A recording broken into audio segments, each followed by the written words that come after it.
ABP 24 news से मैं गीता। राजनीति के चाणक्य पूर्वांचल के शेर भाजपा सांसद ब्रजभूषण सिंह की व्यू रचना में नहीं चला किसी का सिक्का। बहराइच में प्रमुख चुनाव भी केसरिया रंग से सराबोर। उत्तर प्रदेश के देवीपाटन मंडल के चारों जिलों बहराइच, श्रावस्ती, बलरामपुर व गोंडा में तो जिला पंचायत अध्यक्ष के चुनाव में तो दबदबा रहा ही। शनिवार को प्रमुख चुनाव की मतगणना में केसरिया रंग से सराबोर हो गया। बताते चले कि इन दोनों चुनाव में राजनीति के चाणक्य व पूर्वांचल के शेर माने जा रहे केसरगंज के भाजपा सांसद ब्रजभूषण शरण सिंह की बिछाई गई चौसर में गैर भाजपाई बुरी तरह फंस गए, जिससे जनपद बहराइच की 14 विकास खंडों में केसरिया रंग का भी दबदबा रहा।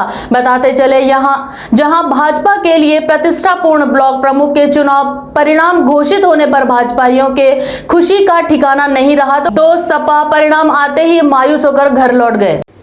जानकारी के मुताबिक ब्लॉक प्रमुख के चुनाव में भाजपा ने अपना जलवा कायम रखा है। जिले की 14 सीटों में से 7 सीटों पर भाजपा प्रत्याशी पहले ही निर्विरोध घोषित किए जा चुके हैं। शेष 7 सीटों पर हुए चुनाव की मतगणना में भाजपा ने 5 और सीटों पर अपना परचम लहराया है। 2 सीटों पर निर्दलीय प्रत्याशियों ने जीत हासिल की है, जिनके बारे में भाजपा के ही समर्थित बताए जा रहे हैं। वैसे जनपद के जरवल ब्लॉक प्रमुख के प्रतिष्ठापूर्ण चुनाव में भाजपा प्रत्याशी ने सपा प्रत्याशी को 6 मतों से पराजित कर दिया। यहां सपा भाजपा के बीच कड़ी टक्कर हुई, जिसमें भारतीय जनता पार्टी के प्रत्याशी विपेंद्र प्रताप सिंह को 56, सपा के पूर्व जिलाध्यक्ष लक्ष्मी यादव की पत्नी कृष्णा यादव को 50 मत प्राप्त हुए।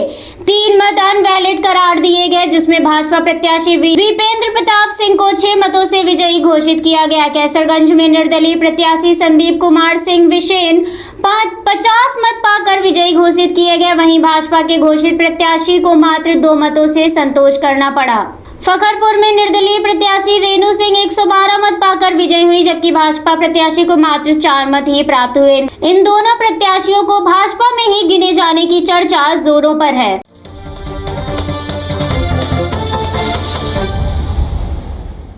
क्या चल रही है, क्या व्यवस्थाएं की गई है आपकी तरफ से?